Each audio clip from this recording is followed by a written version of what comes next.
আসসালামু আলাইকুম রহমতুল্লাহি ওয়াবারাকাতুহু। আপনাদের বাসায় যদি কোনো মেয়ে সন্তান থেকে থাকে আর সে বাচ্চাটা যদি আপনার মেয়েটা যদি প্রচুর পরিমাণে দুষ্ট হয়ে থাকে, সারা দিন হই হুল্লো চিৎকার চেঁচামেচি করে বাড়ি ঘর গরম করে রাখে, হ্যাঁ, খুবই উৎফুল্ল এবং চঞ্চল যদি হয়ে থাকে, তার দুষ্টামিতে সারা বাড়ি ঘর যদি সকাল সন্ধ্যা দিন রাত মেতে থাকে, সব কিছু সে উলটপালট করে রাখে, দুষ্টামি করে, চিল্লাচিল্লি করে, হ্যাঁ, খেলাধুলা করে, আপনার কাছে পছন্দের খাবার আবদার করে, আপনার কাছে ঘুরতে নিয়ে যাওয়ার জন্য আবদার করে, পছন্দের ড্রেসের জন্য আবদার করে। তো ভাই এবং বোনেরা, আপনাদের কাছে আমার একটা বিনীত রিকোয়েস্ট, আপনারা তাদের সেই চাহিদাগুলো পূরণ করুন। তাদের চিৎকার চেঁচামেচি করে খেলতে দিন, চিল্লাচিল্লি করতে দিন।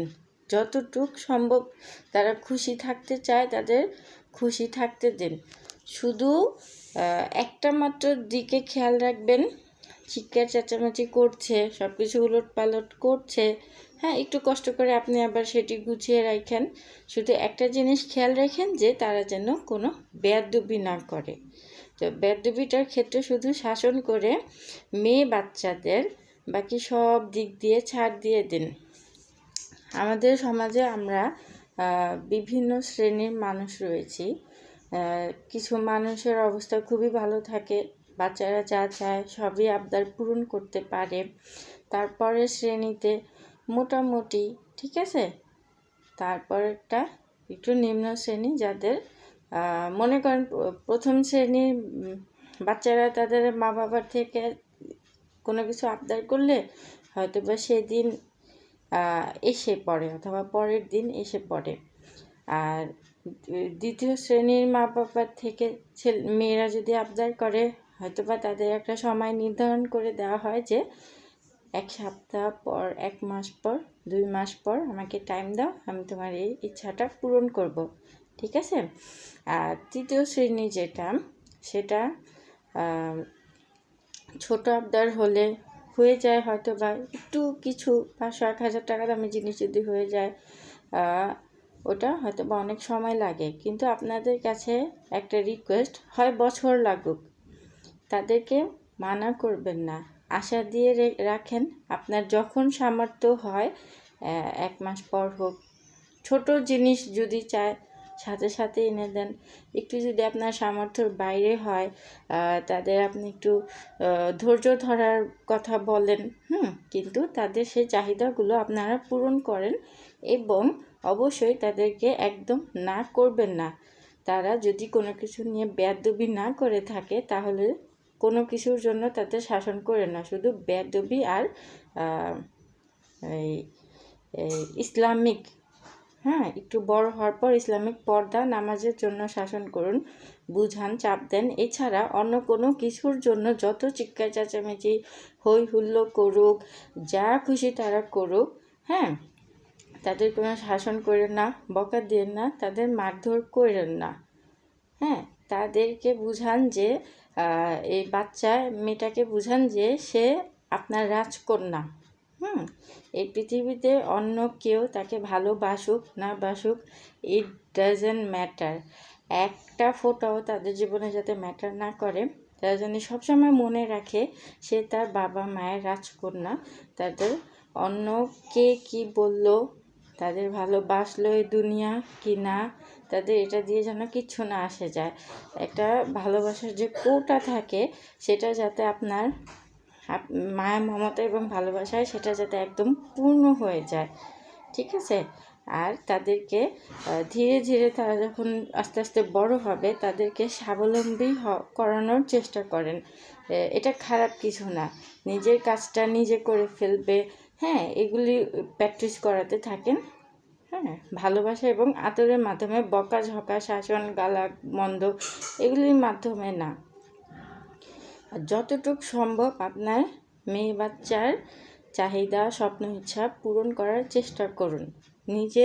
নিজেদের সংসার এলিট ক্লাসের কথা বলছি না, তারা তো এনি টাইম বাচ্চাদের আবদারটা পূরণ করতে পারে, কিন্তু যারা করতে পারছে না তারা একটু ধৈর্য ধরে অন্য কিছুতে স্যাক্রিফাইস করেও আপনার মেয়ে বাচ্চার চাহিদাগুলো আপনি পূরণ করার চেষ্টা করেন।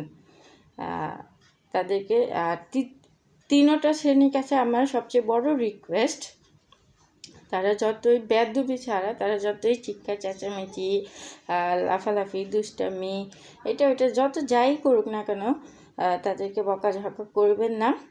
তাদের সাথে আপনারাও খেলা করেন, হ্যাঁ, খেলা করতে মন না চাইলে অন্তত তাদের বাধা দিয়ে না, ঠিক আছে? এই কথাটার মেন কারণ হচ্ছে আপনার মেয়ে বাচ্চাটা সবসময় এতটুকু আর থাকবে না, ও এক সময় বড় হয়ে যাবে।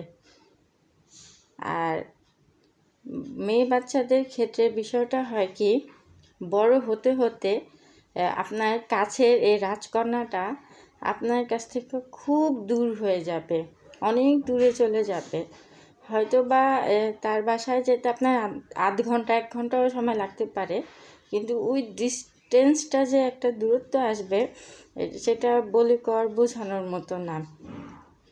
এখন আপনার যে বাচ্চাটা এত চঞ্চল, হ্যাঁ, এত হাসি খুশি থাকছে, দুষ্টামির পর দুষ্টামি করছে, একটা ড্রেসের জন্য হয়তো বা সেই ঈদের অপেক্ষায় বসে আছে যে ঈদ আসবে, আমি একটা নিউ ড্রেস পরবো। তার বার্থডের জন্য সে যে একটা আকাঙ্ক্ষা, একটা খুশি, একটা এক্সাইটমেন্ট নিয়ে বসে আছে, হ্যাঁ, এই শখ, এই ইচ্ছাগুলো একটা সময় এমন আসবে তার মধ্যে আর কোনো কাজ করবে না। দুষ্টামি করা, চিৎকার চেঁচামেচি, চিল্লাচিল্লি করা তো অনেক দূরের বিষয়। একটা সময় এমন আসবে যে আপনার এই আদরের ছোট রাজকন্যাটা হাসাই ভুলে যাবে। হ্যাঁ, সিরিয়াসলি, আপনার সারাক্ষণ ঘর মাতিয়ে রাখার এই ছোট রাজকন্যাটা হাসি কাকে বলে এটাই ভুলে যাবে।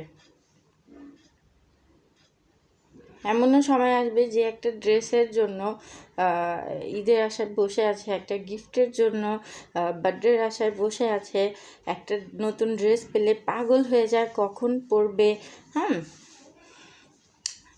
তার একটা সময় এমন আসবে যে তার এগুলির উপরে আর কোনো আকাঙ্ক্ষাই থাকবে না, কোনো চাহিদাই থাকবে না। একটা সময় গিয়ে মেয়েদের চারিপাশটা এমন হয়ে যায়, কেন জানি মেয়েদের ক্ষেত্রে একটু বেশিই হয়ে যায়, সব মানে কি বলবো, তারা এক সময় হাসা ভুলে যায় এবং শখ আহ্লাদ পূরণ করার চাহিদাটাও তাদের মধ্যে মরে যায়। সবার ভাগ্য এক হয় না, কিন্তু আপনি তো একটা রাজকন্যার বাবা মা, তাই না? তা আপনার কাছে আপনার রাজকন্যাটা যতক্ষণ আছে তাকে হই হুল্লো করতে দিন, মন খুলে প্রাণ খুলে হাসতে দিন, এবং আল্লাহ আপনাকে যতটুকু সামর্থ্য দিয়েছে তা ছোট ছোট শখ আহ্লাদ, একটা ছোট ক্লিপ, সুন্দর রাবার, পেন্সিল, কলম, হ্যাঁ, একটু চকলেট, আপনার কাছে খাবারের যা আবদার করে, আপনার যতটুকু সামর্থ্য আছে, এখন না পারলে 1 সপ্তাহ পর, 1 মাস পর, মানা করবেন না, আমি তোমাকে দিব। আর ইনশাল্লাহ আপনারা চেষ্টা করবেন তাদের সেই আহ্লাদ শখগুলো পূরণ করার, তাদেরকে খেলতে দিবেন এবং মন খুলে হাসতে দিবেন। জানি না জীবন মানুষকে কখন কোন পর্যায়ে নিয়ে যায়, কিন্তু এটা সত্যি কথা যে দিন শেষে একটা পর্যায়ে মেয়েরা হাসা কী জিনিস সেটা ভুলে যায়। আমি যে মন্তব্যগুলো করেছি, আপনাদের যে উপদেশগুলো দিয়েছি, সব আমার ব্যক্তিগত মতামত। আপনাদের আমার কথা আপনাদের যদি খারাপ লেগে থাকে ক্ষমার দৃষ্টিতে দেখবেন। আল্লাহ হাফেজ।